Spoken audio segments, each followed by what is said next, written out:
Hello दोस्तों, तो आज की इस वीडियो में हम आपको बताने वाले हैं साधारण ब्याज। ठीक है, ये पार्ट 3 है। इससे पहले मैंने पार्ट 1 पार्ट 2 बता दिया है। यदि आप वो नहीं देखे हैं तो डिस्क्रिप्शन के नीचे लिंक है, जाके देख सकते हैं।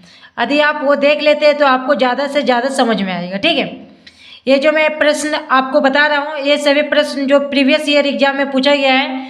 जैसे आपका एग्जाम हो गया MTS का, CHSL का हो गया, रेलवे हो गया, बैंकिंग हो गया, बहुत ही बार ऐसा प्रश्न रिपीटेड होता है। ठीक है, तो आप जानना चाहते हैं, सीखना चाहते हैं तो आप वीडियो को पूरा अंत तक देखिए। पहला प्रश्न है, साधारण ब्याज का किस वार्षिक दर से 600 रुपये पर 5 वर्ष का साधारण ब्याज 120 रुपया हो जाएगा।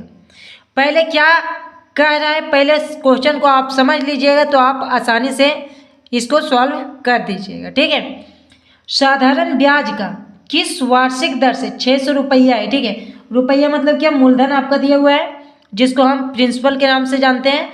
600 रुपये दिया हुआ है। ठीक है, 5 वर्ष के लिए आपका टाइम भी दिया हुआ है 5 साल।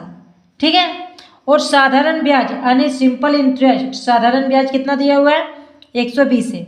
तो हमसे क्या पूछ रहा है, हमसे दर पूछ रहा है, रेट नहीं दिया हुआ है तो हमको रेट निकालना है। तो मैंने दर निकालने के लिए बताया था कि ब्याज गुने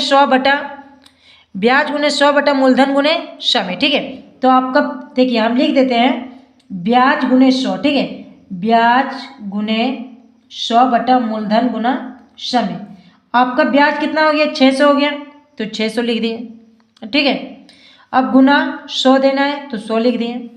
मूलधन, ठीक है, सॉरी एक मिनट, यहाँ पे साधारण ब्याज होगा, साधारण ब्याज यहाँ पे देख सकते हैं, ब्याज यानी 120 है। ठीक है, अब नीचे क्या लिखना है, मूलधन, मूलधन आपका कितना हो गया 600 रुपया तो 600 लिख दिए, गुना समय कितना हो गया 5 साल। अब इसको सॉल्व कर देना है, 2 0 कैंसिल हो गया, काटना है। ठीक है, अब 6 दूनी कितना हो गया 12 यानी 20, और इसको काट देते हैं 4 5 20 यानी 4% जो निकल के आया ये आपका क्या निकला, दर निकला। ठीक है, ये आपका आंसर हो गया। इसी प्रकार आपको बनाना है। चलिए हम क्वेश्चन नंबर 2 सॉल्व करते हैं। ठीक है, अब आप यहाँ पे देख सकते हैं ये आपका क्वेश्चन नंबर 2 है।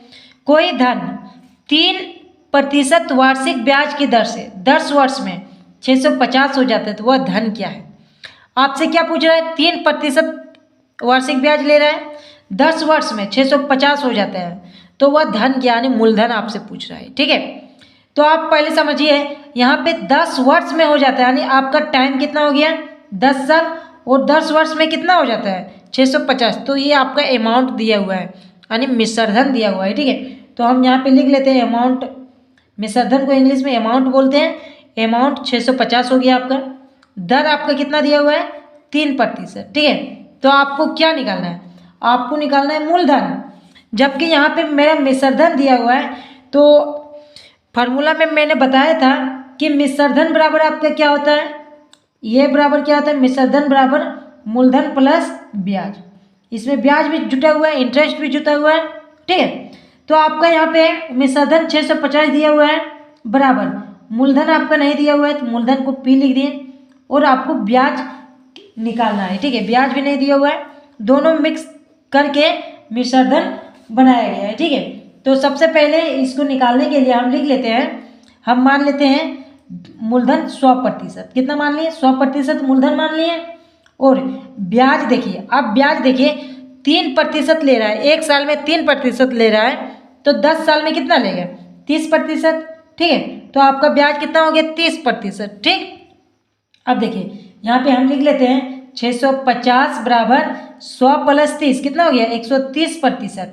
आप समझिए, आप 130%, कोई भी हम धन निकालते हैं मूलधन, तो मूलधन हमेशा क्या होता है 100% होता है, तो 100% के हिसाब से निकालते हैं तो 650 बटा 130।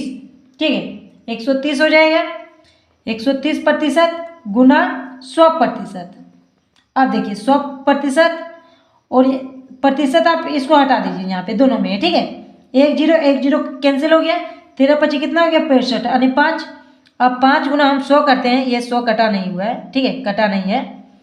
अब 100 गुना 500 करते हैं, 500 क्या निकल के आया 500 मेरा निकल के आया मूलधन। ठीक है, ये मूलधन कितना निकल के आया 500, और इंटरेस्ट कितना था इसमें, टोटल 650 था तो 150 रुपया इंटरेस्ट था मेरा और 500 रुपया मूलधन। ये आपका आंसर हो गया। ठीक है, चलिए हम नेक्स्ट क्वेश्चन देखते हैं।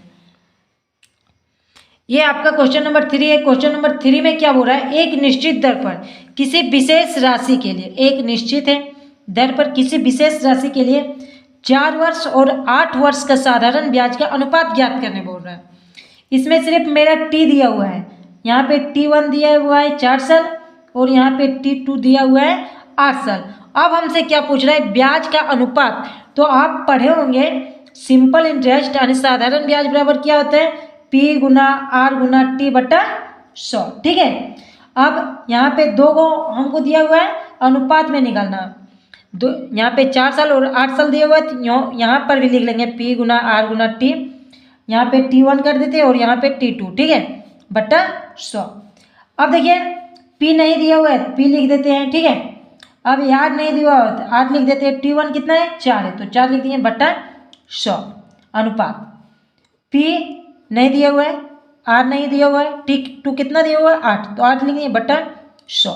अब देखिए जब ये वर्ग गुणन होता है, ठीक है, तो इधर का इधर आ जाता है, तो ये ऊपर वाला कट जाएगा, P कट गया, यार कट गया। ठीक है, और ये नीचे क्या है 100 कैंसिल हो गया। अब क्या बच्चा 4/8, 4 अनुपात 8 बच्चा। अब इसको हम काट देते हैं 4, इसको हम 4 दूनी कितना हो गया 8, 1/2। कितना आंसर निकल गया है, 1/2 निकल गया है आंसर। ठीक है, तो यहाँ पे बताया गया साधारण ब्याज के अनुपात निकालने, तो ये अनुपात निकल गया, ये इसका आंसर हो गया। इसी प्रकार आपको साधारण ब्याज का अगर कोई भी प्रश्न आता है तो आपको इसी प्रकार बनाना है। यदि आपको वीडियो पसंद आया तो वीडियो को एक लाइक कीजिए और चैनल पे नया है तो चैनल को सब्सक्राइब कीजिएगा। और अगर आपको कोई भी डाउट है तो आप हमें कमेंट करके पूछ सकते हैं। ठीक है, थैंक यू, फिर मिलते हैं नेक्स्ट वीडियो में, तब तक के लिए जय हिंद।